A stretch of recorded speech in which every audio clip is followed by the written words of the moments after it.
역대상 23장 말씀을 드라마 바이블로 함께 듣고 읽겠습니다. 제23장.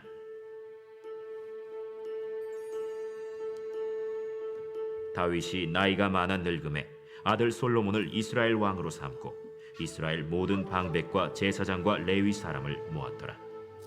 레위 사람은 30세 이상으로 계수하니 모든 남자의 수가 3만 8천 명인데 그 중에 2만 4천 명은 여호와의 성전의 일을 보살피는 자요, 6천 명은 관원과 재판관이요, 4천 명은 문지기요, 4천 명은 그가 여호와께 찬송을 드리기 위하여 만든 악기로 찬송하는 자들이라.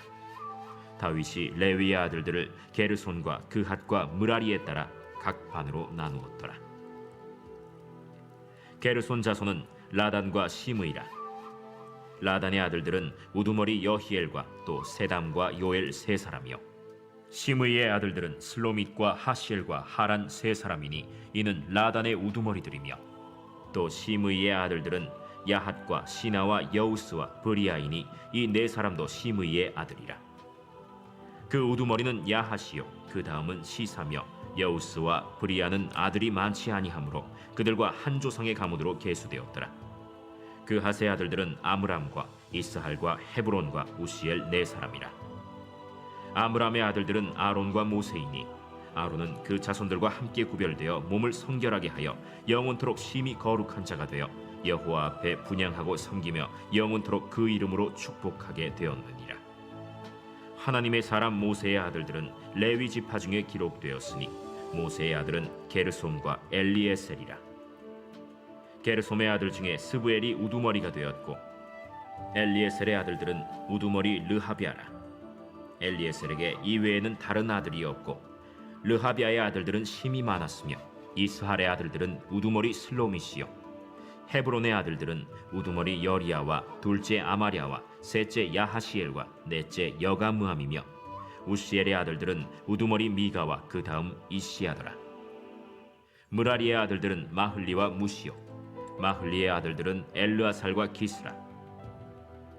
엘르아살이 아들이 없이 죽고 딸만 있더니 그의 형제 기스의 아들이 그에게 장가들었으며 무시의 아들들은 마흘리와 에델과 여레못 세 사람이더라.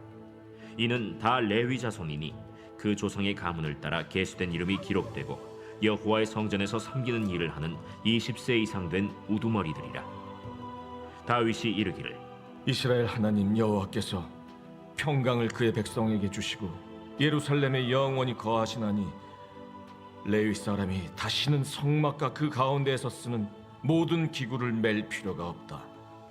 다윗의 유언대로 레위 자손이 20세 이상으로 계수되었으니 그 직분은 아론의 자손을 도와 여호와의 성전과 뜰과 골방에서 섬기고 또 모든 성물을 정결하게 하는 일, 곧 하나님의 성전에서 섬기는 일과 또 진설병과 고운 가루의 소재물, 곧 무교전병이나 과자를 굽는 것이나 반죽하는 것이나 또 모든 저울과 자를 맡고 아침과 저녁마다 서서 여호와께 감사하고 찬송하며 또 안식일과 초하루와 절기의 모든 번제를 여호와께 드리되 그가 명령하신 규례의 정한 수효대로 항상 여호와 앞에 드리며 또 회막의 직무와 성소의 직무와 그들의 형제 아론 자손의 직무를 지켜 여호와의 성전에서 수종드는 것이더라.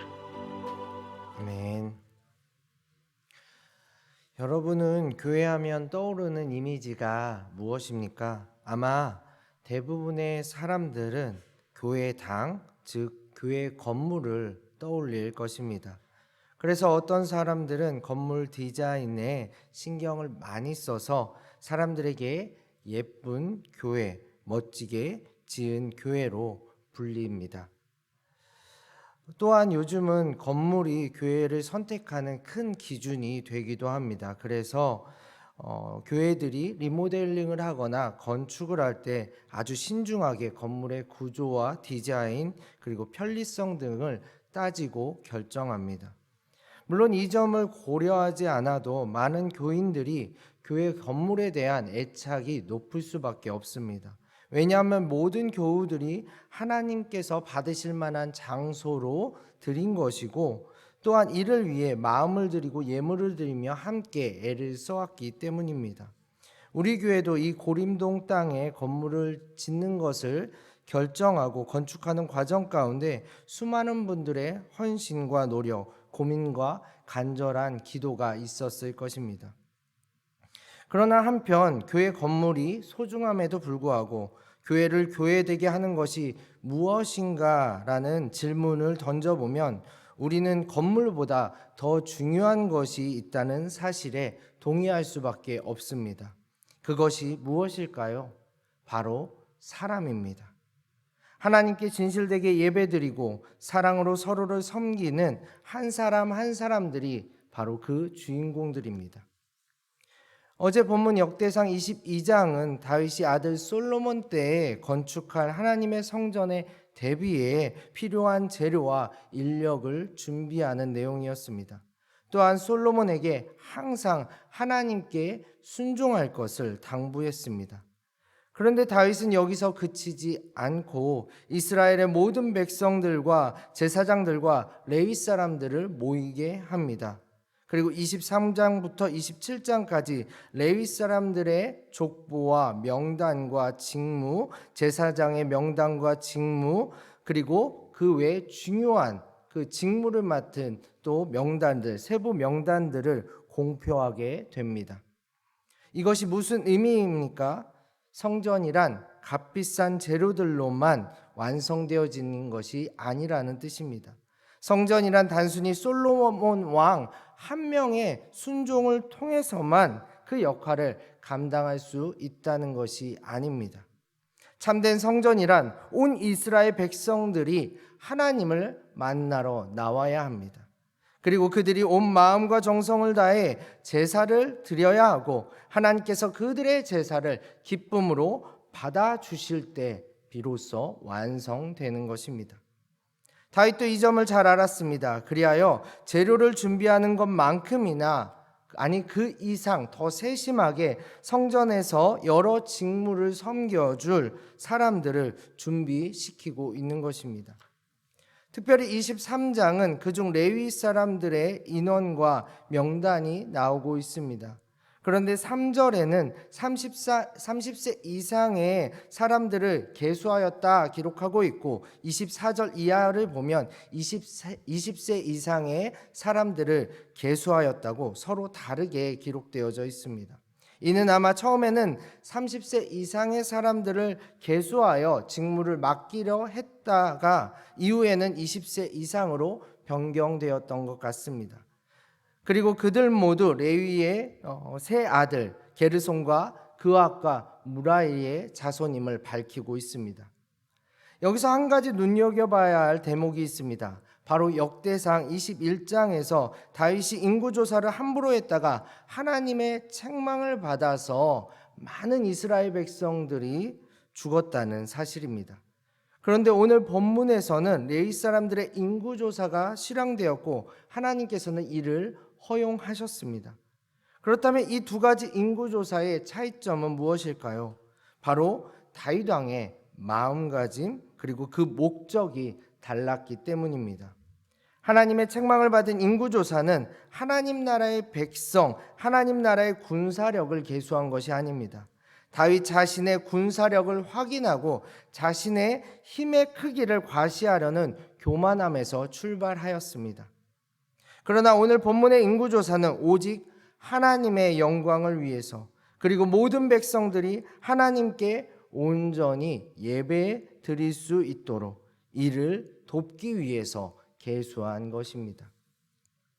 사랑하는 용인영락교회 성도 여러분, 공동체가 함께 모여 예배드리는 장소, 즉 교회 건물은 소중합니다.